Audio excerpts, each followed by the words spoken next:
Hello, this presentation is on turbocharging your analytics using Sybase IQ.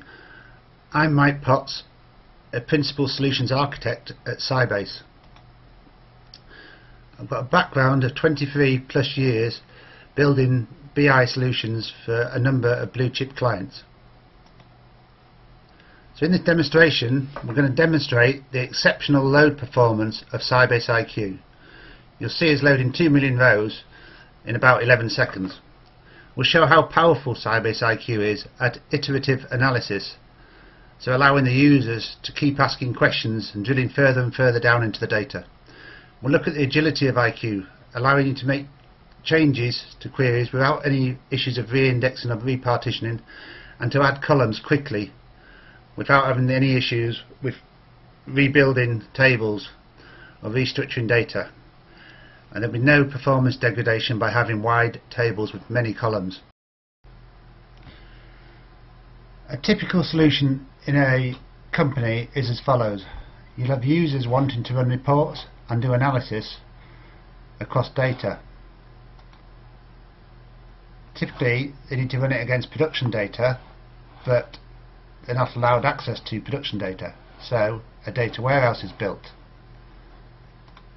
But quickly the data warehouse becomes too big for the technology, so IT builds data marts to ease the load, either regional and local data marts, which the reporting then runs off. And then when they don't perform, they start to build OLAP cubes to run specific reports from.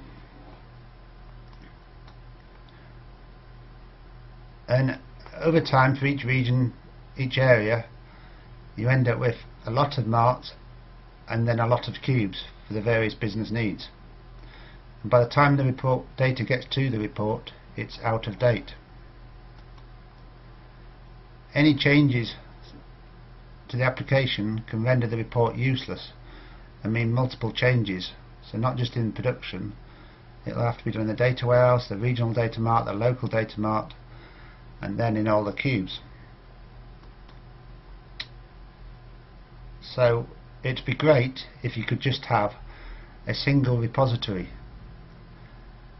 This is possible using Sybase IQ. There's a number of cases where it's been proven. So this would mean you're only having one single copy of the data, which would mean less cost, less complexity, less potential for different results, so a single version of the truth, and less need for IT to keep building, updating and tuning the data marts, the data warehouses, the indexes and all the cubes. So it's just a diagram of a solution, a typical sort of solution, where you'll have a number of feeds coming in from the OLTP systems, real-time feeds, third-party feeds, data sources. We'll do all the data transformations and then we'll load them into Sybase IQ as the one version of the truth. These data transformations could be ones you already have existing using your existing ETL tool, or we could use Sybase ETL or any other ETL tool to load into Sybase IQ. Then on the back end you have all the user applications, so things like business objects, any other reporting tools, Excel, campaign management solutions, any system you want on there. You can do online systems, could all query the database in a standard SQL method and also within database analytics.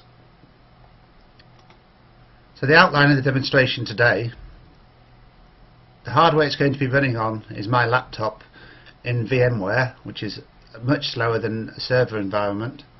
The database is a retail type database with the EPOS data of 390 million rows and 28 columns. So this is one line per product sold, with both dimension and measures on the same record, so it's quite a wide table. The store details, which is one record per store, so give the details of that store. Product details is one record per product that can be sold. The today table,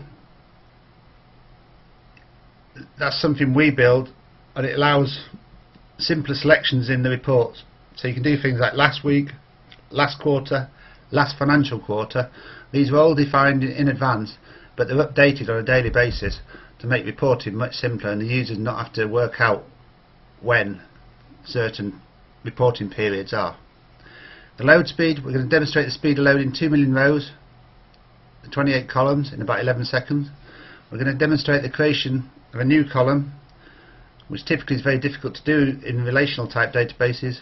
So we're going to create a margin field taking the selling price minus the cost price.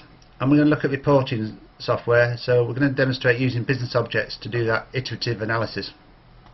So now if we move over to the demonstration, so we click on the VMware environment, and here we have some standard sort of SQL. So if we make sure all the records are deleted in this table, so this is a table of 28 columns, which you can see here, and it's just a simple load statement that most databases have.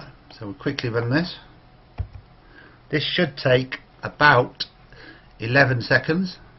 So if we just wait for that, this is loading into the database. It's another table, but in the same database is the 390 million row table, and there we are, just under 11 seconds. So extremely quick there. So if we do a count against that table, the store code, and count the number of stores, and there we are, came back straight away. You can see the counts of each store.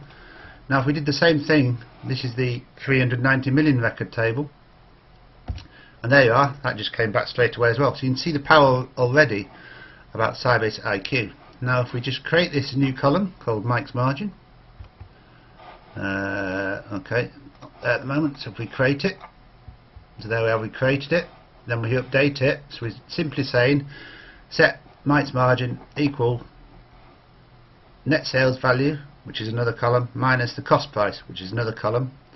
So for each record of those 2 million rows, it's going to update it. And there we are, 1.9 seconds, so less than 2 seconds to do that. We can have a look at the data if you want for a particular store code. There we are, straight away. And you can see the various columns, you can see it's got a description on there. So it's not narrow data by any means, it's quite wide columns there. You can see things like the barcode. Right, so now if we move over to Web Intelligence, which is one of the business objects tools, we select a universe. Now the universe just describes the underlying database structures in a meaningful way to the users. So they're not presented with tables, they're presented with classes, and underneath each class you get various things like count of sales records.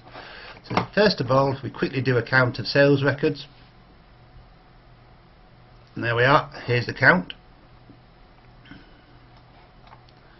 And then if we then say, well, we want to drill down into this further, so we could say do a count of sales records by store. So here we are, by store. We may want to say do it in the selection period, oops, wrong place, sorry, reporting period, in list, show list of values, last month. So straight away we've got that. We can count all the stores in the last month, and we may just want to count for the sales, so we'll select from here, and each time we do this, if we refresh this, this is doing a query against the database to bring back all the values of that field. So it went across the 390 million rows. So if we run that now, say in 11 seconds, hopefully it'll be quicker than that. There we go, straight away, and there we go. Quickly do a count. You may want to sort it into number of sales orders, so we do that descending, and straight away we can see Brentwood, the top store. Now you may be asked, why is that? Is it a particular day that's done that? So we'll do store in list equal to Brentwood. So there we go, and we'll run it again, and now it's going to run another query against the 390 million rows. Oh, there we are, straight away it's come back. We can put transaction date into here, and straight away we can see it's the 25th is the top selling day.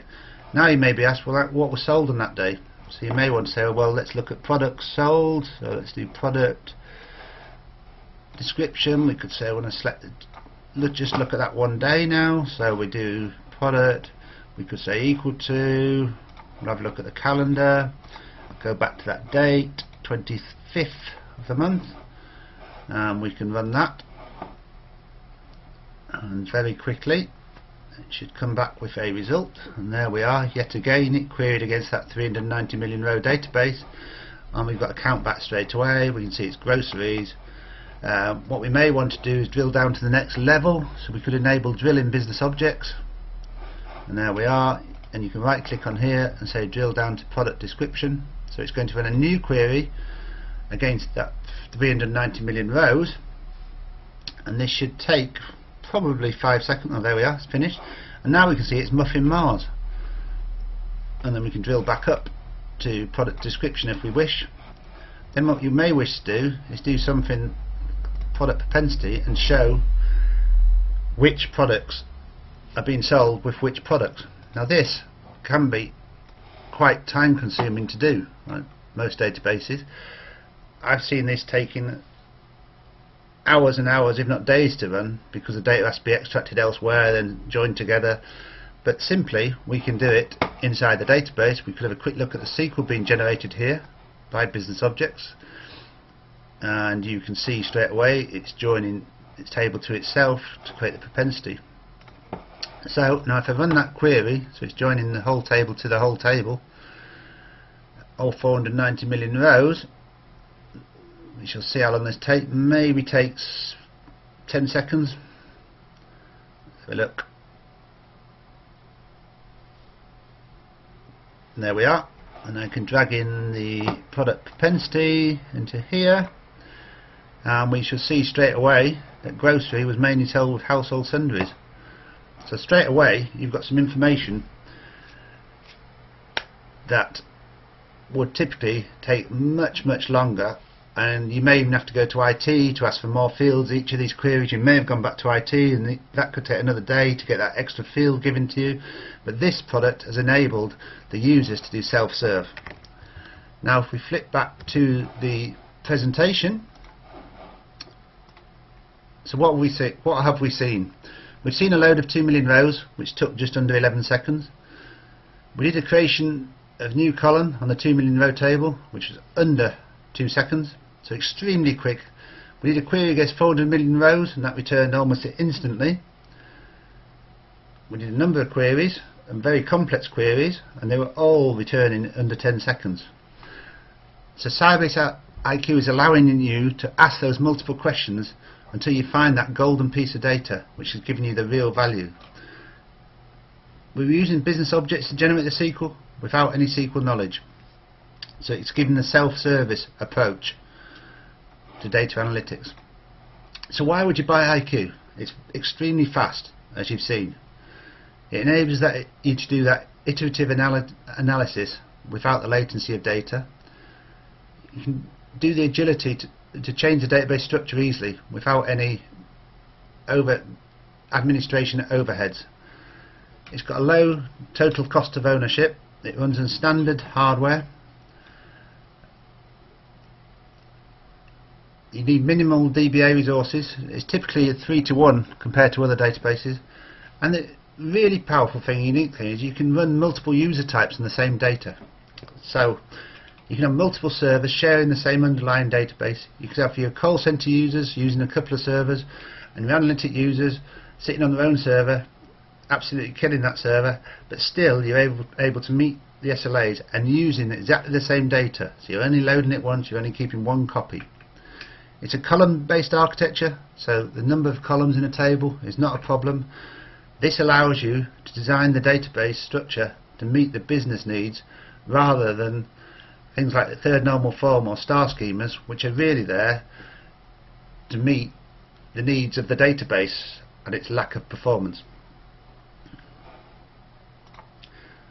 Call us now for a proof of concept on your premises using your data.